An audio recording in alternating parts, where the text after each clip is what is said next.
ஆண்டவராகிய இயேசு கிறிஸ்துவின் இனிய நாமத்துல இந்த காலை வேளையிலும் இந்த வீடியோ மூலமாய் உங்களோடு கூட தொடர்பு கொள்வதற்கு தேவன் கொடுத்த வாய்ப்புக்காய் உள்ளத்தின் ஆழத்திலிருந்து நான் நன்றிகளை ஆண்டவருக்கு ஏறெடுக்கிறேன். நிச்சயமாகவே இந்த கால வேளையில இந்த நாளில உங்களுடைய வாழ்க்கையில உங்கள் குடும்பத்துல தேவனுடைய ஆசீர்வாதமும் கிருபையும் தயவும் உங்களோடு கூட இருந்து உங்களை வழி நடத்துவதாக.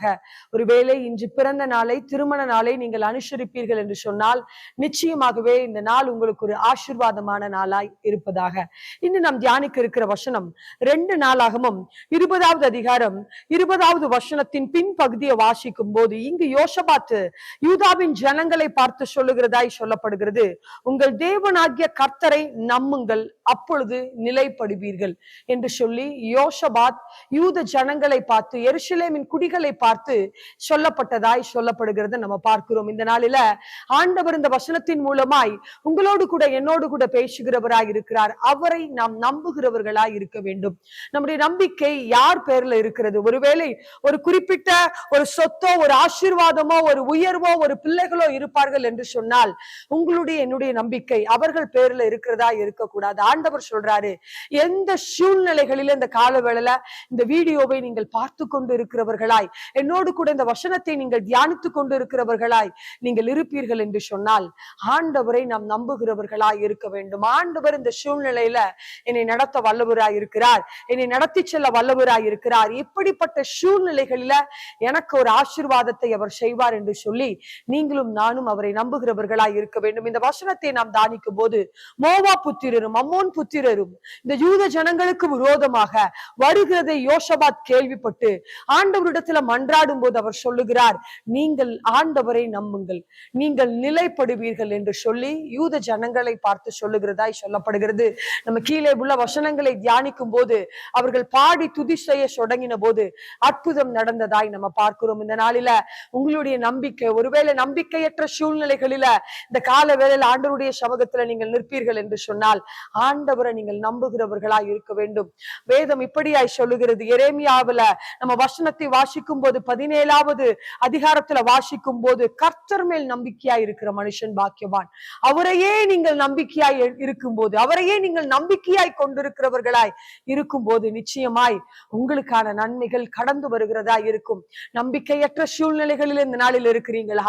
இந்த நாளில உங்களுக்கு எதிராக வருகிற பிரச்சனைகளும் போராட்டங்களும் பாடுகளும் வியாதிகளையும் பார்க்கும் போது என்னுடைய வாழ்க்கையில அற்புதம் நடப்பதற்கு வாய்ப்பே இல்லை, நம்பிக்கை அற்று போகிற சூழ்நிலையில நான் இருக்கிறேன் என்று சொல்லி கூட கலங்கி கொண்டிருக்கிறீர்களா? இந்த யூத ஜனங்களை போல நீங்கள் ஆண்டவரை நம்பும் போது நிச்சயமாய் உங்களுக்கான அற்புதங்கள் கடந்து வருகிறதா இருக்கிறது. அவர் நிச்சயமாய் உதவி செய்வாராக. ஒரு விஷயாய் கண்களை மூடி ஜெபிக்கலாமா? ஆண்டவரே, உம்மை துதிக்கிறோம், உமக்கு நன்றி செலுத்துகிறோம். அப்பா, இந்த நாளில நாங்கள் உம்மை நம்புகிறவர்களாய் இருக்க உதவி செய்யுங்க நாங்க ஜெபிக்கிறோம். தாவீது தன்னுடைய அநேக சூழ்நிலைகளில ஆண்டவரையே தன் நம்பிக்கையாய் கொண்டிருந்ததை நாங்கள் வேதத்துல பார்க்கிறோம். அப்பா எங்களுக்கு அப்படி ஒரு நம்பிக்கையை தாங்க நாங்க ஜெபிக்கிறோம். ஆண்டவரே, இந்த கால வேளையில யார் யார் நம்பிக்கையற்ற சூழ்நிலைகளில இந்த காரியத்தில எனக்கு அற்புதம் நடப்பதற்கு வாய்ப்பே இல்லை என்கிற சூழ்நிலைகளில கலங்கி போய் தவித்து போய் வேதனையோடு கூட உடைய சமூகத்துல யார் யார் இருக்கிறார்களோ இயேசுவின் நாமத்துல ஒரு அற்புதத்தை நீ செய்வீராக நாங்க ஜெபிக்கிறோம். நாங்கள் எங்கள் நம்பிக்கையை உம்மேர்ல வைக்கிறோம். அப்பா, எங்கள் நம்பிக்கை உம்மேர்ல வைக்கிறோம். எங்கள் தேவன் எங்களுக்காக யாவையும் செய்வார் என்கிற ஒரு அசைக்க முடியாத நம்பிக்கையோடு கூட இந்த நாளில அப்பா இந்த புதிய நாளை அவர்கள் துவங்கட்டும். அவர்களுக்கு அற்புதங்களை செய்து சாட்சிகளை காண உதவி செய்யுங்க நாங்க ஜெபிக்கிறோம். நீங்க அப்படியே செய்ய போகிறபடியால் உம்மை துதிக்கிறோம், உமக்கு நன்றி செலுத்துகிறோம். ஆண்டவரே, இயேசுவின் நாமத்துல நாங்கள் ஜெபிக்கிறோம் எங்கள் நல்ல பிதாவே, ஆமென். ஹல்லேலூயா. நிச்சயமாகவே அவரை நம்பின உங்கள் ஒருவரையும் அவர் கைவிடுகிறதில்லை. ஆமென். இந்த நாளில் உங்களுக்கு ஒரு அறிவிப்பை சொல்ல நான் ஆசைப்படுகிறேன். தேவனுடைய பெரிய கிருபையால 36வது பேரின்ப பெருவிழா பொள்ளாச்சியில 2ஆம் தேதியிலிருந்து மே 2ஆம் தேதியிலிருந்து 10ஆம் தேதி வரை TLC ஆலய வளாகத்துல இரவு கூட்டமாகவும் பகல் நேரங்களில நிச்சய மகிழ்ச்சி ஜெப மண்டபத்துல பகல் கூட்டங்களும் நடைபெற இருக்கிறது. நீங்கள் நிச்சயமாய் கலந்து கொள்ளுங்கள். அநேகரை அழைத்து வரும்படி நீங்கள் அழைக்கிறேன். இந்த நாளில தேவன் அந்த நாட்களில பெரிய காரியங்களை செய்ய வல்லவராய் இருக்கிறார். ஒரு எதிர்பார்ப்போடு கூட ஆண்டவருடைய சமூகத்தில் அந்த நாளில நீங்கள் கலந்து வந்து ஆசீர்வாதங்களை பெற்றுக்கொள்ள உங்கள் யாவரையும் உள்ளத்தின் ஆழத்திலிருந்து நான் வரவேற்கிறேன். தேவன் தாமே ஆசீர்வதிப்பாராக. ஆமென்.